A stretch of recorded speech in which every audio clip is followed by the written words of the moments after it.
অঞ্জনা রান্নাঘরে ওয়েলকাম। আজকে করব খাসির মাংস।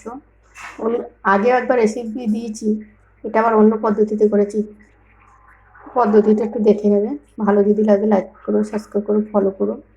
আর কী কী মশলা দিলাম, কীরকম করে করলাম শেয়ার করেছি, দেখে নেবে। কড়াটা বসিয়ে দিয়েছি, দিয়ে দেবো তেল। আলুগুলো আমরা কেটে নিয়েছিলাম, ভালো করে ধুয়ে হলুদ নুন মাখিয়ে নিয়েছি। এবার এক এক করে তেলে দিয়ে দেবো।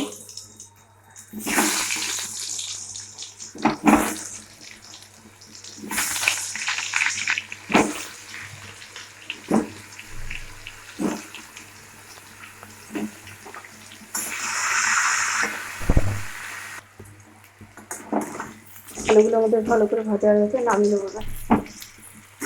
আলুগুলো আমরা নামিয়ে নিয়েছি। ওই তেলের মধ্যে দিয়ে দেবো জিরা, তেজপাতা, কিছুটা পেঁয়াজ বেটে রেখেছিলাম আমি।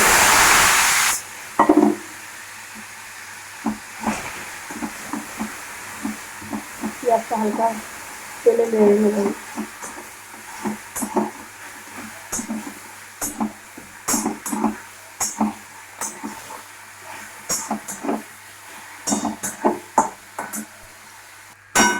পেঁয়াজটা আমাদের হালকা হয়ে গেছে, দিয়ে দেবো বেটে রাখা শুকনো লঙ্কা। আমি ওটার মধ্যে মাংসটা যখন ম্যারিনেট করেছি আমি লঙ্কা দিইনি, যার জন্য লঙ্কাটা আমি ফেলে দিলাম।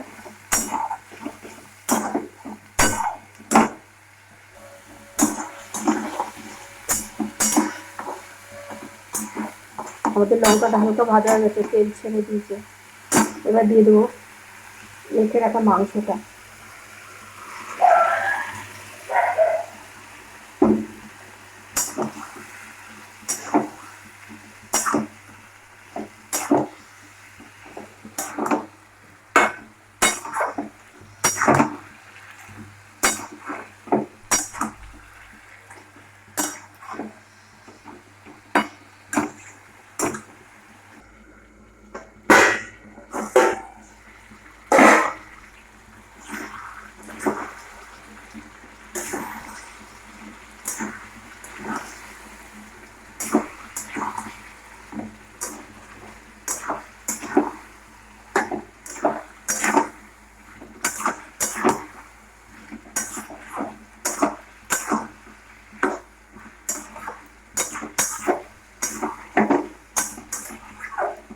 আমরা আধা ঘন্টার মতো ঢেকে ঢেকে কষাবো এই মাংসটাকে।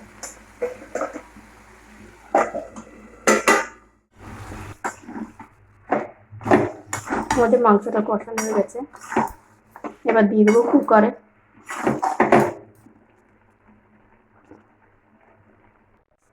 প্রেশার কুকারে আমরা দিয়ে দিয়েছি, দিয়ে দেবো আলু, ভেজে রাখা আলুগুলো,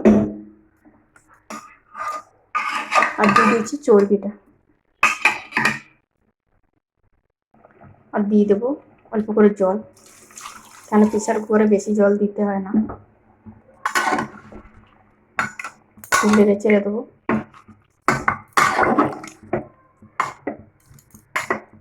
ঢাকা দিয়ে দেবো।